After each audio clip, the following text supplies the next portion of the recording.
One day, as Maharaj Shantanu was walking near the Ganga river, he saw a young boy had stopped the flow of Ganga with his archery. Maharaj was surprised to see such a talent and asked for his introduction. Devi Ganga appeared at the very moment and introduced the child to Maharaj Shantanu, saying, "Rajan, today I entrust your son Devavrat to you. He studied the Vedas under the guidance of Brahma Rishi Vasishtha and received the education of archery from Bhagwan Parshuram. This is your son, capable of being the heir of your Kuru dynasty." After introducing the child, Devi became one with the river Gange, and Maharaj Shantanu took his son with him to the palace. Devavrat was proficient in all kinds of subjects, and Maharaj Shantanu was very proud of his son.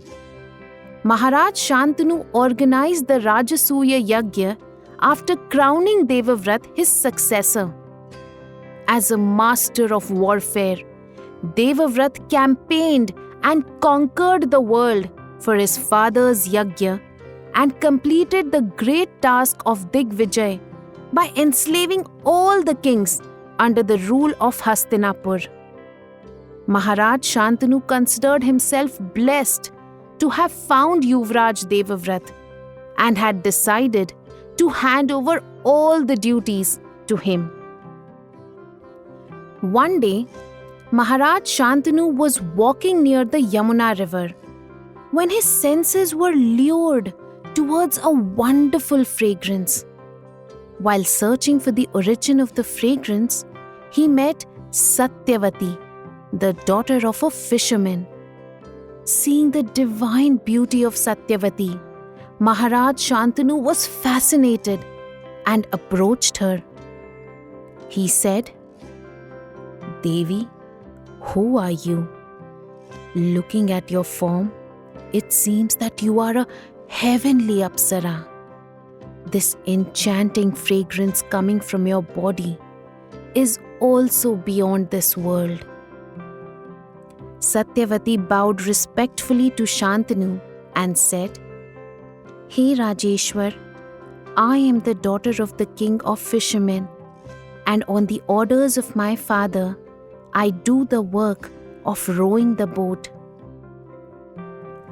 After meeting Satyavati, the desire to marry her had sprouted in the heart of Maharaj, and with this wish, he met Satyavati's father and spoke his mind.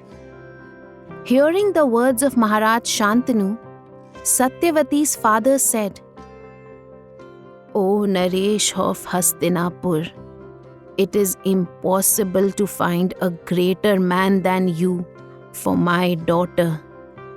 I do not mind marrying her with you, but I have one wish for my daughter's future.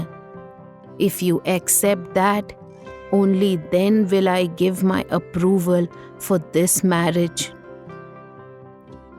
On hearing the fisherman, Maharaj Shantanu replied, "Rajan, I cannot agree without listening to you. Express your desire, and if it is in my capacity, I will definitely fulfill it and marry your daughter." Satyavati's father said, "O pride of Bharat, I wish that after you, your son born from the union of my daughter becomes the king of Hastinapur and no one else." Since Shantanu could not give such a promise, he left without saying a word. After this, Shantanu started staying sad and spent his time in meditation and worrying. One day, Shantanu was so absorbed in his worries when Devavrat came and asked, "Pitashri, there is peace everywhere in the state. All the kings obey your orders. Yet your mind always seems to be sad, as if you are in trouble.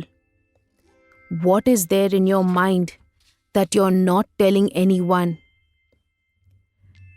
Answering his son, Shantanu said, "Son, it is true that I am always worried.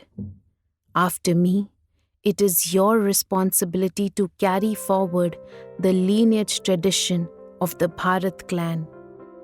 You are my only son.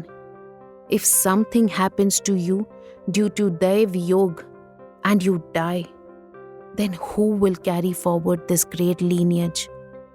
My mind is occupied by this troublesome thought." Devavrat went to his father's old friend to discuss the issue, who knew his father's wish. After meeting Shantanu's friend, Devavrat went to meet Satyavati's father along with some ministers. Satyavati's father treated Devavrat with respect and after making him sit on the best seat, said, "Yuvaraj, your father is the emperor of all Bharat, and you are a worthy child of a great father. It is extremely difficult for any father to refuse your father's proposal of marriage. But this daughter of mine is also the progeny of a great king, and your father is the only worthy groom for her. My only concern is that my daughter's children will be your rivals for the throne of Hastinapur, and they will not stand a chance against you." Hearing the words of the fisherman, Devavrat said, "If this is the case, then I promise that Ganga Putra Devavrat, after my father, only the son of your daughter will sit on the throne of Hastinapur." Hearing the words of Devavrat, the fisherman said, "I have no doubt about your promise. You are a religious Kshatriya and you will behave accordingly. But what about your children? To a father of a daughter, please clear this doubt as well." Knowing the mind of the fisherman, Devavrat took such a vow for the happiness of his father like no one had ever done before. Devavrat stood in his place and said, "Rajan, listen to me carefully. Keeping in mind the happiness of my father, I renounce my right on the throne of Hastinapur before all these ministers.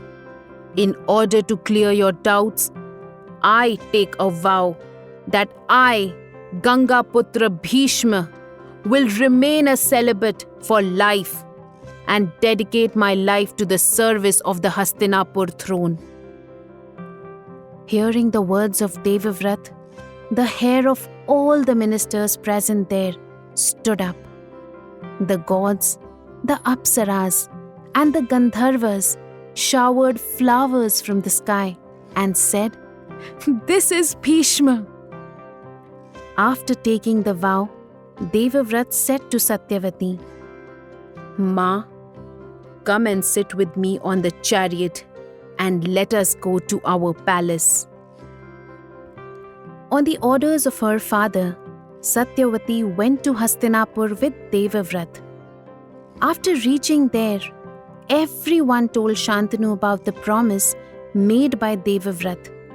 Hearing about the sacrifice of his son, Shantanu said, "This is Bhishma." Saying this, Rajashri Shantanu granted his son the boon that he will die only when he wished to die. After this, Devavrat became famous in this world as Bhishma.